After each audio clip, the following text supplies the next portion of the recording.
Hi everyone, welcome to our channel Tanish blogs.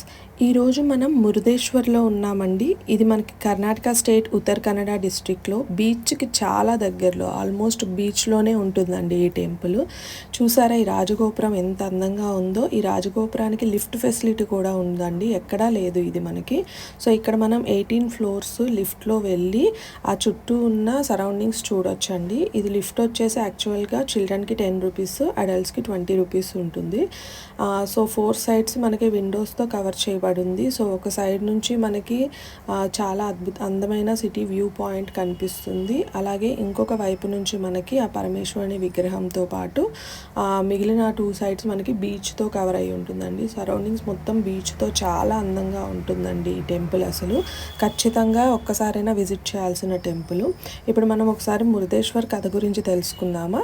రావణాసురుడు మహాశివునికి ఘోర తపస్సు చేసి ఆత్మలింగాన్ని పొందుతాడండి. ఆత్మలింగాన్ని వచ్చేసి విఘ్నేశ్వరుడు భూమిపైన ఉంచేస్తాడు. ఆ కోపంతో రావణాసురుడు ఆ లింగాన్ని పెకలించడానికి ప్రయత్నిస్తాడండి. అలా పెకలించగా లింగం పైనున్న వస్త్రాన్ని విసిరివేస్తే అది కందో పర్వతం పైనున్న మృదేశ్వరలో పడుతుంది. ఆ పేరు కాలక్రమేణా మురుడేశ్వరుడిగా మారిందండి. సో ఇదే ఆ ప్లేసు. సో ఖచ్చితంగా విజిట్ చేయాల్సిన ప్లేస్ అండి అందరూ. చాలా అద్భుతంగా ఉంటుంది ఈ మొత్తం టెంపుల్ కూడా. ఇది మనకి గర్భగుడికి వెళ్ళే వే అండి. సో ఇక్కడ మనకి CCTV టీవీలో కనిపిస్తుంది చూడండి. లోపల ఉన్న ఆత్మలింగానికి పూజ చేసేది మనకి వీడియో వస్తుంది. సో చాలా అంటే చాలా పీస్ఫుల్గా ఉందండి. ఖచ్చితంగా విజిట్ చేయండి. సో ఈ బీచ్ కూడా చాలా బాగుందండి, కానీ అంత నీట్గా లేదు బీచ్ అయితే. మనము ఎంజాయ్ చేసే టైప్ అయితే లేదు బీచ్. కొంచెం గ్లాసెస్ అవి, ఎందుకంటే ఈ సిటీ పక్కనే ఉంది కాబట్టి అంత నీట్గా లేదు బీచ్ అయితే. సో ఈ టెంపుల్లో చాలా వేరే వేరే దేవుళ్ళ టెంపుల్స్ కూడా ఉన్నాయండి మనకి. ఈ కాకుండా మనకి నేత్రాణి బీచ్ అని ఇంకోటి ఉంటుందండి. అక్కడ స్క్యూబా డైవింగ్ అవన్నీ కూడా చాలా బాగుంటుంది. సో ఇక్కడికి మెయిన్గా చాలామంది స్క్యూబా డైవింగ్ కోసం కూడా వస్తుంటారు మురుదేశ్వర్కి.